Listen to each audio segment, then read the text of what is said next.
Okay, we're going to go ahead and talk about Wilder not retiring. All right. Um, Look, he did have surgery on his hand. All right. And that's some news right there. It was said that he's not going to retire. He also released a really good statement today. From the Bronze Bomber, wow. What a hell of a night. I would like to first and foremost thank God for allowing me to give the world another part of me that's serving me with passion and determination. I would like to thank my team and my fans for sticking by my side through this long process. I would be lying if I said I wasn't disappointed in the outcome, but after reflecting on my journey, I now see that what God wanted me to experience is far greater than what I expected to happen. We didn't get to win, but a wise man once said, the victories are within the lessons. I've learned that sometimes you have to lose to win. Although I wanted the win, I enjoyed seeing the fans win even more. Hopefully, I've proven that I am a true warrior and a true king in the sport. Hopefully, we've proven that no matter how hard you get hit with trials and tribulations, you can always pick yourself up to live and fight again for what you believe in. Last but not least, I would like to congratulate the Gypsy King for his victory and thank you for the great historical memories that will last forever. That's what he said. Well, I think we saw last Saturday that Wilder is a true warrior. And I think that this last fight actually motivated him. And I think that now that I think he can now have more time with it's his new coach, right? Malik? That's his name, right? New coach. Malik Scott. Yeah. So I think that this fight is a telltale sign that they can continue to rebuild together and grow. And hopefully Wilder will come down a little bit in weight and he'll be back in business. At the end of the day, as we all know, this sport is about discipline and the right mindset. And I think that Wilder has showed us time and time again that he has the heart, he has the discipline, and he has the mindset to come back and be better than ever. Okay, all right. What do you make of all this, G-Funky? His statement, the hand, and the fact that he's not going to retire. Well, what do you think's next? Well, I mean, it doesn't surprise me that he doesn't want to retire, although I think he should. I mean, he took some pretty sound beatings from Tyson Fury in the last two fights he's been in. Not only just physically, but mentally, I feel like he's been under a lot in the last couple of years. I think that's going to affect him as his career moves on. His hands, they're not holding up. I think that was a serious mistake, switching to the MX gloves. He should have stuck to the power lock. He would have been able to throw more punches in the fight, but that's his decision. He's going to have to live with it. As far as his statement goes, now look, you got to give him some credit for coming out and saying, look, congratulations to Tyson Fury. But at the end of the day, I still need more. I still need him to address all the cheating accusations. I still need him to apologize to Mark Breland for accusing him of drugging him. Apologize to Kenny Bayless for calling him a crab in the bucket. All that stuff. All that stuff still needs to be addressed, man. But I'll take that for right now. But I still need to see the rest of it, man. That's what I'll say about it. I'm seeing some positive things coming from Malik Scott. At first, I was very skeptical. I mean, who hires a guy that got knocked out by you in the first 3 seconds? That y'all fought. Why would you want him in your corner? But we all saw that in the first round, he did really good until he got into deeper waters. And then with the apology, I really think that he's having an influence upon him. As far as retiring or not retiring, I think he should too. I think that years have been taken off his life after these last two fights. Honestly, he was beat brutally, and nobody's addressed, the bloody eardrum, the equilibrium off, and it takes, a while to get back together. So the apology, it was great. I think Malik had a lot to do with that. He probably, I'm not going to say this. I'm not going to say that he wrote it for him, but I'm just going to say that obviously he has a good influence on him. So that's a positive thing. But who would he fight next? I mean, AJ's going to be tied up, until next year. And who could he fight? Who do we want to see him fight? So I don't know. Beeb, you and I talked about the hand, what would likely happen given the type of gloves he chose to wear. So I want your thoughts on that, but I also want your overall thoughts on him not retiring and his most recent statement. Yeah, I mean, we both talked about the MX gloves and how we thought it was a bad decision because, again, those are puncher's gloves, but they're not very protective compared to the foam gloves. And, I know you made a statement about Wilder having the hammer of Thor, But if you remember in Ragnarok when Thor threw his hammer at Hela, she cracked it, right? And that's what happened when he threw that right hand against Fury, right? But That's exactly what happened. Yes. In all seriousness, I'm glad that he made this statement, and it's it's baby steps, right? One step at a time. And I think as time goes on, I think he'll realize, things he said, were wrong, and he'll I think as time goes on, like I said, he'll retract them. It's not going to happen overnight. So I'm happy with this first step, right? It was great that he acknowledged Tyson Fury, because again, it was a great fight, and it's something that's going to go down in history. And you can't have a great fight without two great fighters, right? Or without two great performances. It just won't happen. Yeah. The whole thing about how he kept saying, the key to this fight is being calm, being calm, being calm. When someone continues to repeat something over and over again, are they trying to convince you, or are they trying to convince themselves? When someone tells me, oh, you can trust me, Joe, you can trust me. Can I really trust you if you have to keep telling me I can trust you? So that's the thing, and I thought he was projecting a lot when he was saying, oh, there's Tyson Fury's got a lot of nervous energy. Is it Tyson Fury with the nervous energy, or is it maybe you with the nervous energy? Because Tyson Fury has a way, and it goes without saying, he has a way of getting in people's heads. We saw Klitschko, he was out of character, during those press conferences. Like, Tyson Fury is so crazy that he just catches people off guard, and you just don't know how to react to it. So when I did the live cast for this fight, I said right when Wilder, got in the ring, I said he doesn't look right again. You could just see how worked up he was. He just looked like he was his eyes were glazed. He was in a daze. He looked hypnotized, like Eddie Hearn said. So I think that played a big factor into him fatiguing, right? Because when you're so mentally worked up about something and that adrenaline is burning at a very high rate, the mental pressure and the mental stress can fatigue you just as much as physical activity. We all know that, right? Malik Scott did the best job he could with what he had. He was a great motivator. I think he got Wilder in great shape, but as Customato said, people who are born round, they're not going to, they don't die square. So Wilder's going to be who he is. He's going to be 36, October 22nd. Suffered a lot of injuries, had a torn bicep in the right arm, the left arm, broke the right hand twice, broke his wrist. I think the body's breaking down. Should he retire? I would advise him to, right? Because 2 bad beatings in a row. We've seen guys come back from 1 bad beating, but 2 bad beatings in a row, that's a tough ask. But he can still make a lot of money, so that's why he's not going to retire, right? So hopefully, if he fights again, doesn't take as much damage as he did in these last 2 fights. But all we can do is just cross our fingers and hope he'll be okay, because I still think Deontay Wilder is a great person.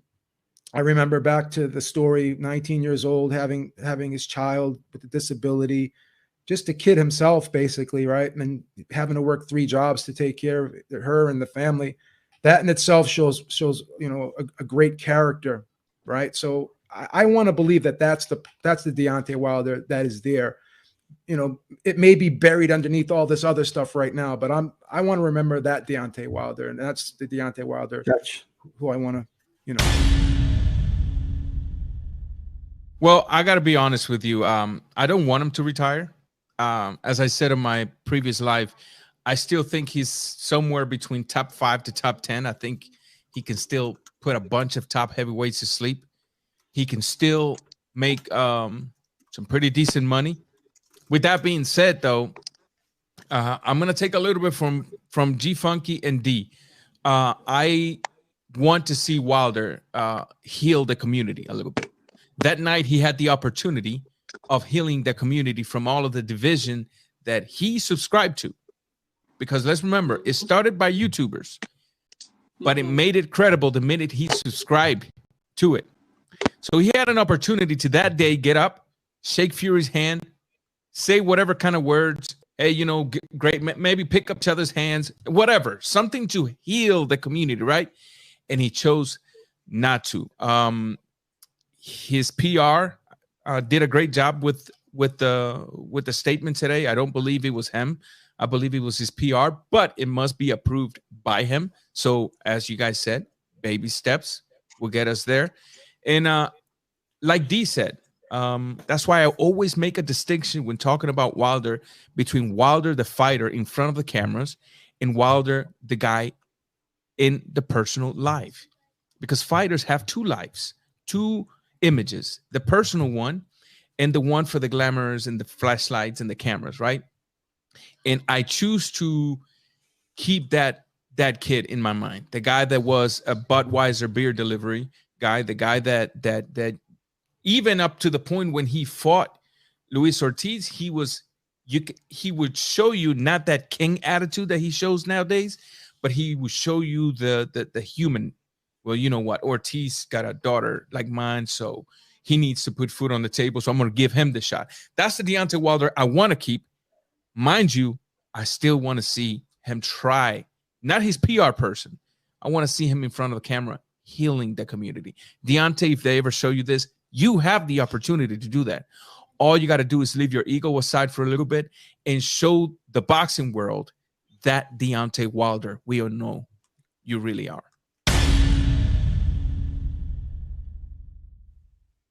Talk to us, maestro. Talk to us. What's running through your mind about all this? Well, I was actually laughing pretty hard with my mute button on because you guys are literally acting as if Deontay Wilder wrote this shit. It's clearly not him that wrote it. Not you, Christine. Not you, Raw. You were made it very clear that it was a PR agency, which it obviously was. Okay.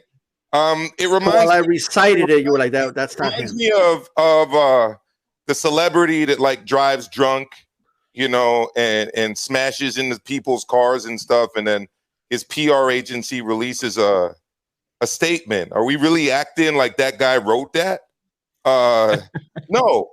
It reminds me of when the CEO of Disney sued an elementary school because they had a movie night, okay, and showed The Lion King, and then there was an uproar about it, and he released a statement. Guys, I don't know what you guys are smoking, yo, if you think that he actually wrote this shit or meant this shit.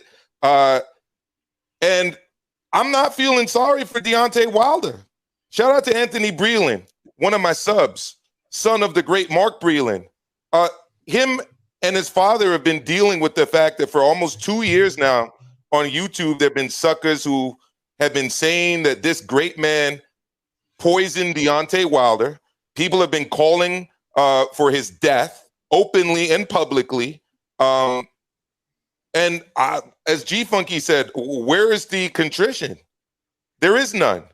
You know, as Ross said, he had an opportunity in public view in front of millions of people when Tyson Fury went up to him and extended his arms and said, listen, I respect you. All of that aside, let's move on. And he said, I don't respect you.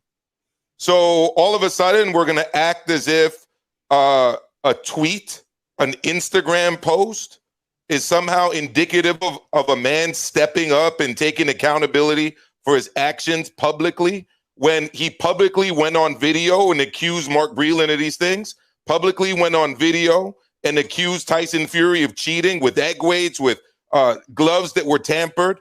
Okay. I mean, the amount of stuff that was said, not in tweets, not in Instagram posts, in interviews on YouTube, in front of pianos with all kind of dramatic music playing.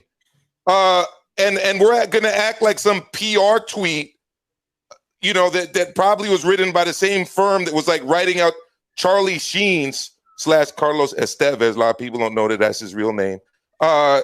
You know, every time he was like caught with a hooker or some shit, like that replaces this. Nah, it doesn't. He's got to step in front of a camera and use his own words.